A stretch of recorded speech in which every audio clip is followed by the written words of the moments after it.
Gentlemen, welcome to the video.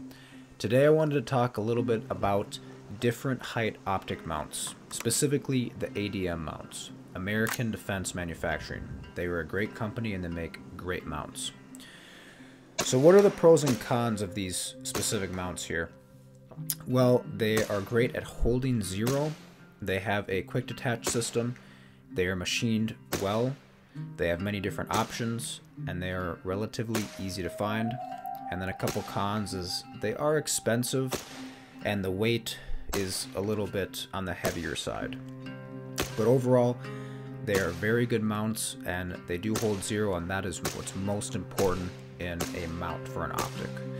We are going to be talking a little bit about the medium height mount, so the 164, but mostly we're going to be talking about the 193 and the 142 mount. So featured in front of you is going to be the 193 mount, and I just have been testing this one and I really like this optic height, and it is a great do-it-all optic height for an LPVO. Next is the medium, so this is the 164 optic height. I have not tested this one, I do not own this one, but this is an option for you as well, just to keep in mind. And then last, this is going to be the 142 mount. I have a couple of these are great. This is the lowest mount they offer, and this is probably your MVPO or longer precision optics mount, and they do a very good job. So in front of you, this is going to be the 142, and I wanted to show you how it looks on my cheek. You can really get pressed down in the stock for a consistent cheek hold, and this is the 193 mount, and you can see I'm a little bit more heads up and it's just not going to be as stable, but it still works. So let's kind of go through what my thoughts are on the 142 mount. So I really think this is a good optic for a medium magnification ranges or even long magnification ranges.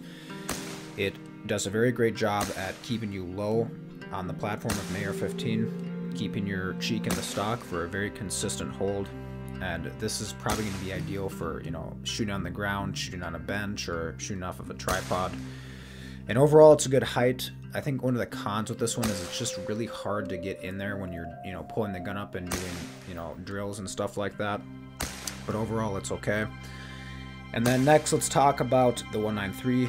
This is going to be really good for heads-up shooting. It's going to be easy to get, your head placed on the rifle and get a good sight picture. It's going to be very fast. You're not going to feel as cramped on the stock, and it's going to be good for maneuvering around and getting into tight spaces, and it's just going to be a little bit more optimal for those types of things. And then you do have another option, so you can get the medium height mount, which is the 164, and that's in between the two. And for me, I didn't get it because it's not super high and it's not super low, so it just didn't pop out to me, and that's why I didn't get that. But that is another option, and you could definitely run that with an LPVO, or if you want to have your precision optic a little bit higher, that is another option for you. But whatever you go with, I think it's going to work out. Even if you mount your precision optic on the 193, it's probably not ideal, but it'll work out in the end. But if you're unsure, maybe you want to go with the 164. But anyways, I appreciate you guys for watching, and remember to like, comment, share, and subscribe.